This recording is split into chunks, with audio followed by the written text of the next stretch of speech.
Continuando con la unidad 5 de octavo grado, en esta oportunidad desarrollaremos la clase 1.6. Aplicación de los criterios de congruencia de triángulos. Tenemos el problema inicial. Dado el pentágono regular, explica por qué el triángulo ABE es congruente con el triángulo EDA. Noten que el triángulo AB es este triángulo que se forma al trazar esta diagonal. Vamos a dejarlo acá marcado con líneas rojas para poderlo identificar fácilmente. Y el triángulo EDA es este triángulo que tenemos acá, que se forma al trazar esta otra diagonal. Para poder resolver este problema, tenemos que llegar a cualquiera de los tres criterios de congruencia de triángulos. Tengamos además en cuenta la siguiente información. En el pentágono regular, la medida de sus lados y ángulos internos son iguales. Recordemos, este es un pentágono regular. Eso quiere decir que la medida de sus 5 lados es igual. Y de la misma manera, la medida de sus 5 ángulos internos es igual. Bueno, teniendo en cuenta esa información, vamos a darle solución al problema. Para ello, acá al extremo izquierdo de este pequeño cuadro vamos a colocar las afirmaciones y al lado derecho vamos a dar una pequeña justificación de las afirmaciones que vayamos haciendo. Bueno, la primera afirmación que podemos hacer es que el segmento EA es igual al segmento AE. Noten que el segmento EA es este de acá, mientras que el segmento AE es el mismo segmento. ¿Por qué son iguales?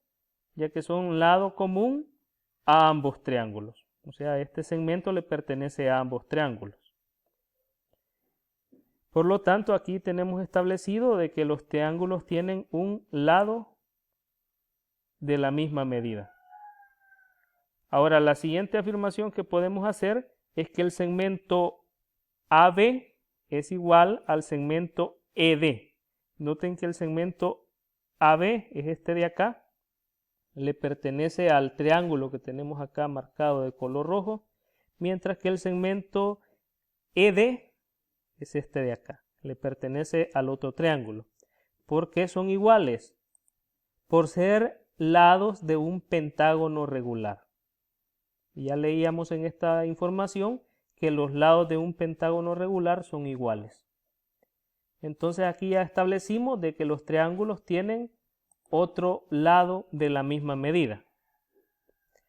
Ahora notemos otra afirmación que podemos hacer es que el ángulo EAB es igual o congruente al ángulo DEA. Noten que el ángulo EAB es este ángulo que tenemos acá, miren, este de acá. Ángulo EAB es este de acá. Mientras que el ángulo DEA es este de acá. Miren. Noten DEA es este ángulo. ¿Por qué son iguales estos dos ángulos? Y noten que este ángulo le pertenece al triángulo que tenemos marcado de color rojo y este otro ángulo le pertenece al otro triángulo, al triángulo EDA. ¿Por qué son iguales esos dos ángulos? Porque son ángulos internos del pentágono regular. Y ya sabemos que los ángulos internos de un pentágono regular son iguales. Entonces aquí hemos establecido de que los triángulos tienen un ángulo de la misma medida. Noten que hemos llegado al criterio lado, ángulo, lado.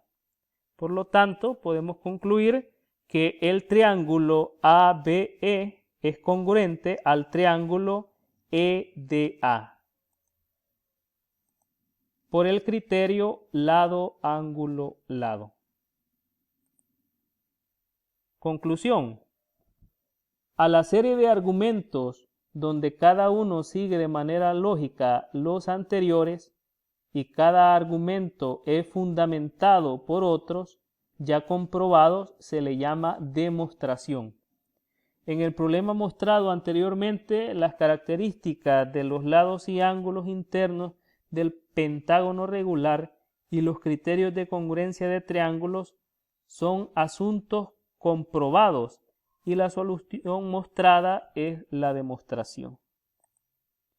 Bueno, estos son los problemas que ustedes tienen que realizar. Tienen que hacer una demostración para cada uno de los numerales.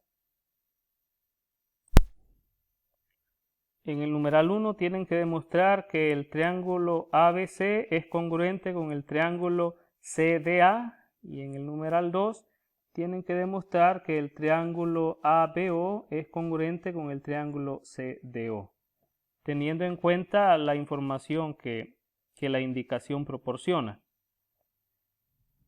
Para ayudarles un poco, les comparto aquí las respuestas de cada uno de estos ejercicios. En el numeral 1, los triángulos son congruentes por el criterio ángulo, lado, ángulo. Y en el numeral 2, los triángulos son congruentes por el criterio ángulo, lado, ángulo. Espero que conocer las respuestas les ayude a desarrollar toda la demostración, porque recuerden que ustedes tienen que realizar todas las afirmaciones y todas las justificaciones de cada una de las afirmaciones que vayan haciendo.